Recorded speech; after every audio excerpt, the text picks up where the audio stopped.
I came here for a few reasons. One, I have kids. I was a teacher. I have kids. I was traveling the world. Everyone always says, what are you going to do whenever they get older? You know, you need a good school. You're going to go back to America. No, I want my kids to continue to experience this world. It's amazing, right?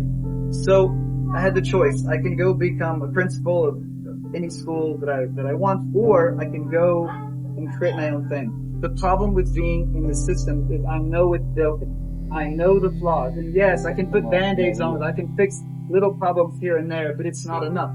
So I wanted to make sure to take all that we know about how kids are, how humans thrive, and apply it to school. So the first thing you'll notice is the nature, right? You guys know some of the studies on greenery. Even if you were to paint your wall green, it reduces your stress hormone, cortisol. You guys know this, right?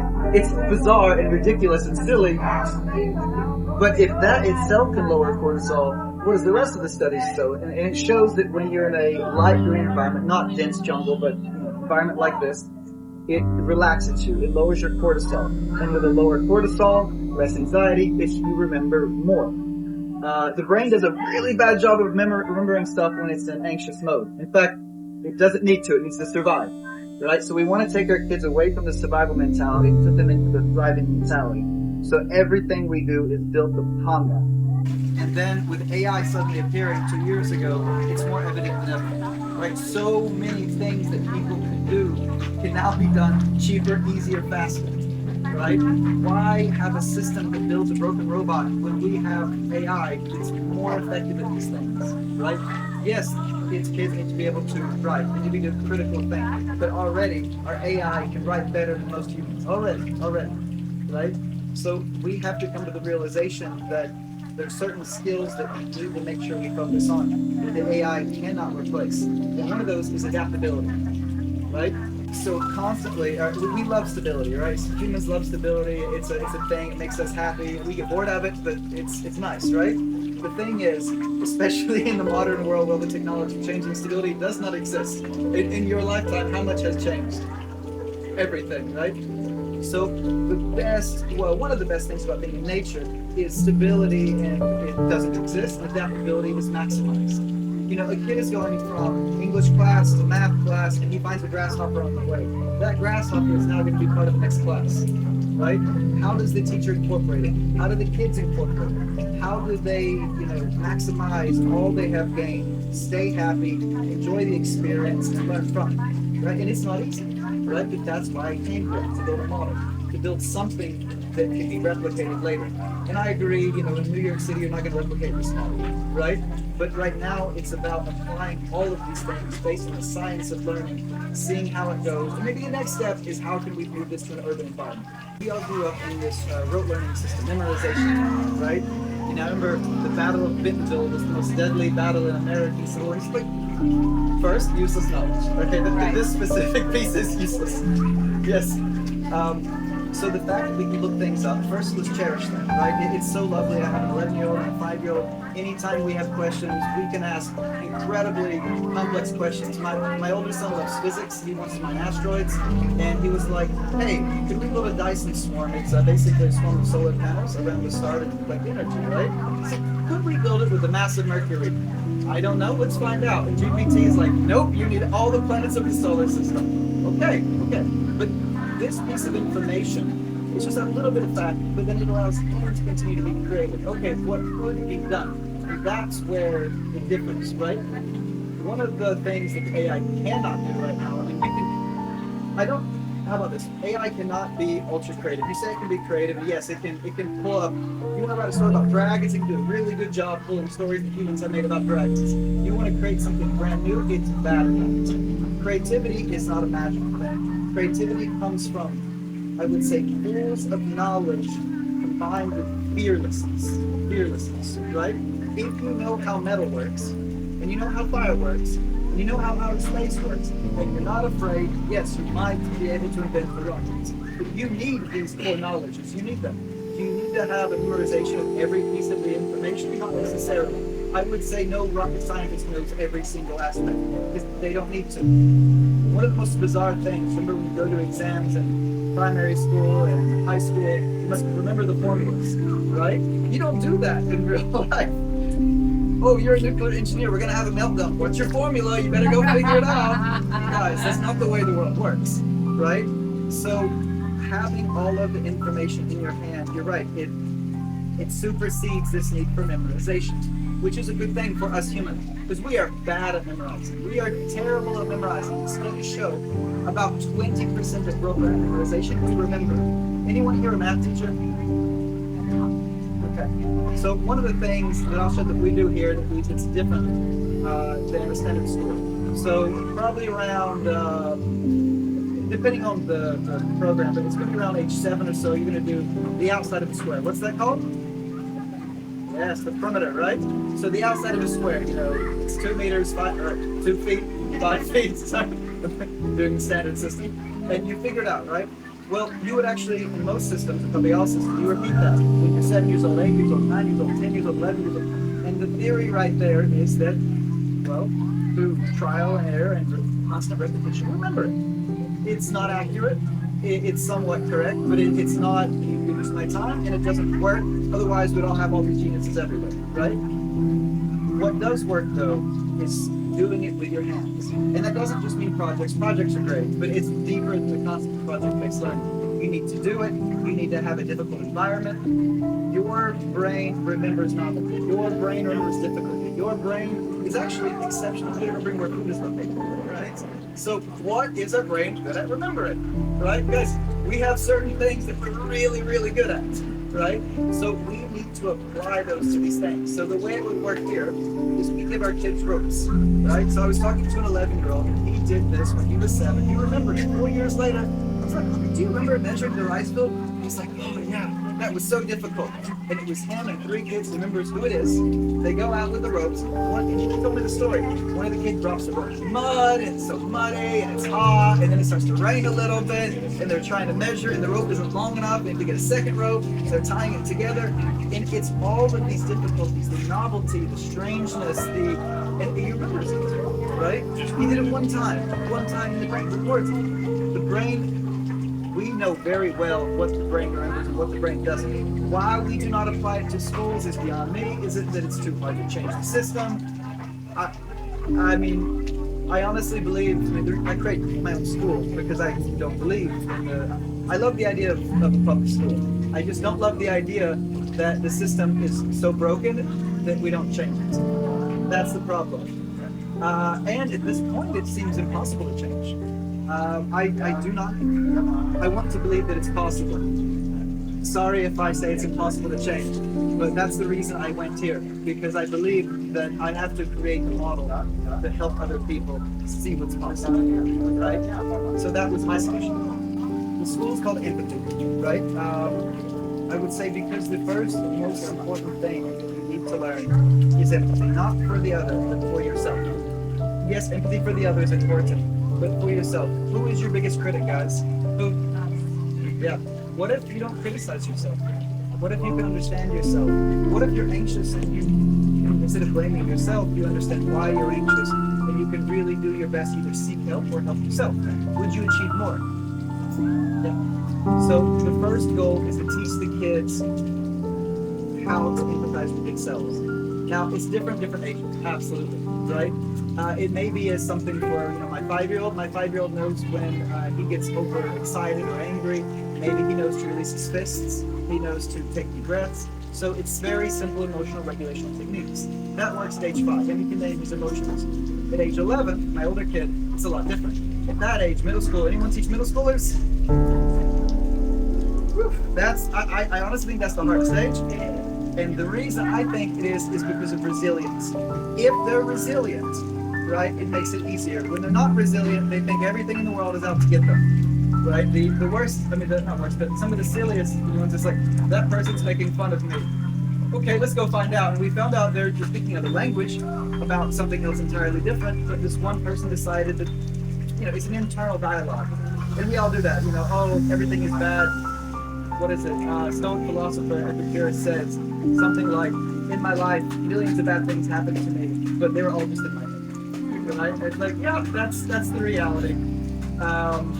So we teach resilience at that age. one of the fun things that we do at this age to really help your resilience, if you want to try this. So we do start first at age 10. We teach them business. Right? They have to go start selling in the market. We have a market every month. They sell, and they sell a lot. It's good. It's a lot of fun. They sell. They must obey school rules, but they can sell anything within the rules. And sometimes we have to adjust the rules retrospectively. They're like, oh, we did a match in that one. Okay, so that of breaking the rules. Well, so for example, so the school we're a vegan school, right? I'm not vegan. I'm vegan, but we put the rules as vegan. So people always want to push the rules. Please push the rules. I'm so happy you want to push the rules. Thank you for pushing it. You still got to go and push the rules, right? So it's about talking to them, teaching them to be honest. Actually, I would say, I said empathy is maybe the number one thing. It is for you, and I would say it's the number one thing to succeed in life. But something a little bit more important actually is integrity and honesty, right? Because if you have integrity and honesty, you're more likely to succeed because you're more likely to have allies, right? So, I forgot to add that one. But yeah, the things they tried to sell, and they just tried to sell so many things. For example, we said no sugar, no processed sugar, right? So they go and they try to find other things that are just incredibly sweet that don't meet the spirit of the rule, right? Because we're like, guys, we want to like not spike blood sugar here, yeah, like, oh, okay. But we teach them over time the different things, and the thing is, the business aspects does a really good job of resiliency, because constantly we say don't sell the same thing, change. So sometimes they're rolling money and they get to keep it, right? And they're like, okay, look, I've made a lot of money. And sometimes they're like, guys, I make no money at all, right? And it's this, first of all, suddenly accounting is fun when they make money, which is a rare thing. And the second thing is, it's really stressful when they make no money and their friends make money and they get to reflect upon it. And I would say empathy can be broken into three categories: empathy for yourself, empathy for the other, and empathy for society. So, you have an open policy, can any child with disability apply? If anyone can apply, they would do a trial week, they would make a decision. So when it comes to autism, we have a few kids who have been autistic. How many teachers are, you said there was about number, but is there more than one in each classroom? It depends, right? Because the concept of group, it breaks down, right? Sometimes there's one, sometimes there's multiple, depending really completely on the topic and the number of students and what we're covering. It's really variable. Like in a class in middle school, it's probably just one. There's no need to have someone else because the group's not that large, right? Whereas in the art class, in wood carvings, for God's sake, we're going to have several. Wood carving is like the most dangerous class you could ever have in the world. It's like, how many steps did you guys take a day? What do you hear? Supposedly 10,000, but now they're saying science. So what does science say now? I don't know. I don't know. I don't have the description for it, so I couldn't click on it. Science should say it doesn't matter about the amount of steps if you want to barefoot. And that could also be effective. Yeah. So, But it's a lot. it's a lot. So, if we take away the number, the point is we need to stay active. Right? He needs to stay active. I mean, he's 5 years old. He definitely needs to stay active. This is why he's climbing the table. I prefer he does not climb the table, but part of the reason he's climbing the table now is because he knows I prefer he doesn't climb the table. Right? So at this point, as a teacher, as a father, I must make the decision to remove him or not. But it seems like he's decided to remove himself. But that's another thing we give our teachers. We ask our teachers is you need to make the decision if we remove them or not. It's not Eric's decision, it's the teacher's decision. So we're going to do a breathing exercise, right? This is a good breathing exercise because we have several things. I'm going to start on the easiest one, okay? This is like level 1, right? A breathing exercise. So what we're going to do, is everyone ready? All right, breathe in with me. Breathe in. Hold it. Deeper. Deeper. Deeper. Let go. Do you feel it all relaxed? No. No. Okay. Well, that's one of them. Your head hurts. Okay. So, the head hurts. So, let's go over really quick that works and doesn't work. For me, that works. For you, it may not. What works for one does not work for the next. That's step 1 of mindfulness. Okay? Now we're going to do another breathing exercise. So, follow me. Ready? Breathe in. Hold it. Hold it. Hold it. Breathe out. hold it, hold it, hold it, breathe in. Hold it, hold it, hold it, breathe out. Hold it, hold it, hold it. Now, all of these things might make you lightheaded, might make you feel more relaxed. These are solutions. Now, these are ways to change your physiology. So if I can change your physiology, I can change your psychology. Another way might be dancing. Miles, what were we listening to this morning? I don't know. A lot of songs. A lot of songs. Were we dancing? Were we jumping around? Did I pick you up and swing you around? That's this thing. That was this morning too. That was both. Okay. So, Oh, it's on Saturday. doing physical activities, doing these things, it changes your physiology. Part of mindfulness is not about your mind, it's about understanding what can lead to changes in the mind, right?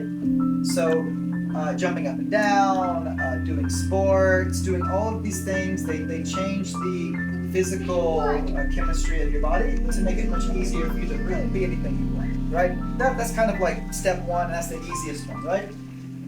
Then beyond that, we have different things we can do. Now we have meditation, right? So every Wednesday, we have Thai monks coming in, and we do meditation. They're not in this week, sadly. For some reason, I don't know why. So it's what's called Vipassana meditation. This one works for me. It doesn't necessarily work for you. So let's put you in a scenario. It's easier. Let's imagine you're angry. Okay, how would your body be if you're angry? Tense. How's your teeth? How's your fist? Yeah, let me clenched, right? Yeah. So if we're not mindful, we're going over with our body. In Vipassana meditation, the idea is we're going through it. We're just looking at everything, looking at how it is, and just accepting it for how it is. Now, you don't just have to accept it. You can also just release it. So when you find your jaw clenched, you can accept it, or you can release it, right?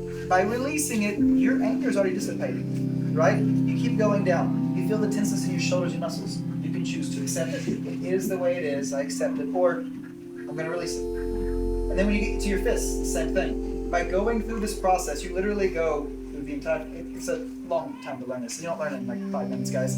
But by going through this process, you're able to identify them quicker and quicker and quicker. Emotional intelligence is not becoming not angry. Emotional intelligence is when you're angry, how long does it take you to realize that? Anger does not have to exist. If you've been practicing for a very long time, it's very easy to identify it and to remove it. Now, the way to remove it is not just Vipassana. In my house, I have a pull-up bar. If you see me, if I'm like anxious or stressed, I'll go do pull-ups. I'll go jump on the trampoline. Physical activity, changing your physiology, changes your psychology. Now, there's other ways of doing this as well. Now, these are harder ones. These are more psychological ones I'm going to go to now. I do not try to teach that to the 5-year-old. I do, but not as deep, right? And that is everything is wonderful. Let's be positive. I know it's hard to say. I know sometimes we don't want to say these things, but you got a reality. And the reality is the world is the way you want it to be. If you want to say the world is terrible, it's terrible. If it's wonderful, it's wonderful. I know that may sound really shallow, but that's the reality. Let me tell you a story that one of my teachers taught me. So over at Harvard, Elaine Langer, she teaches mindfulness. And that, what I just told you is what she does, right? And one of the things she told me is one day she went home and her house was burnt down. It was gone. The fire department's there. They're putting out the fire. It's all embers. And she teaches mindfulness. She teaches positive psychology. At this point, she has the choice. She can mourn. Okay? And you're allowed to mourn. Nothing wrong with mourning. But what will it accomplish in this case? It won't bring the house back. No. So she chooses to be positive. And she's to say, okay, what are the good things? Well, I have insurance. So it's not going to really cost me anything. I enjoy shopping. I get to go buy all these new things. So suddenly, what was horrific is a positive, right? We must decide to see what is the good in all of these things. By doing that, it makes our life easier.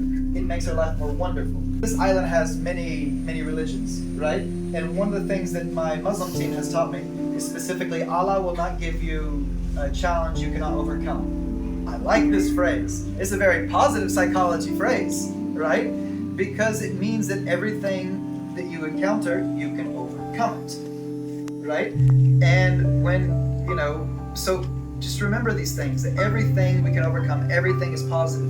First, we train our teachers, and our teachers teach the kids. For example, appreciation. We do appreciation where the teachers appreciate each other. You know, what you've done explicitly for me that helped me and how it helped me. We do this every week. So then the teachers know how to do it with the kids. The teachers do it with the kids do it with each other, and we build these steps up.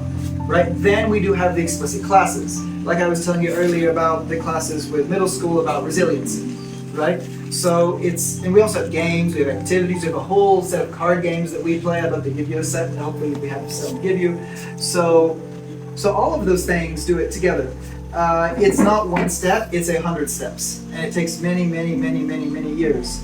So I hope that answers your question. And for mindfulness, is there anything else I can add? Because again, there's so much, I'm 100% sure I skipped so much. No, I was just curious. We do a lot of mindfulness. It's become a really big thing. That's So, good.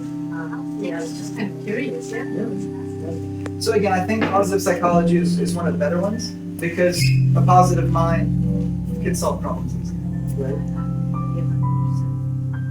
And yeah, knowing how to overcome anxiety.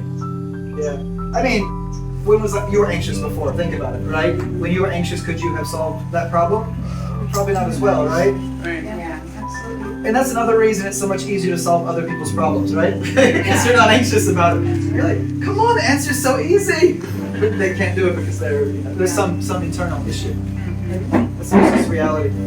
All right, guys, let's go up, see more of the areas, and grab some lunch. Is that the gong for lunch? That is the gong for lunch. Thank you. Ah, Awesome.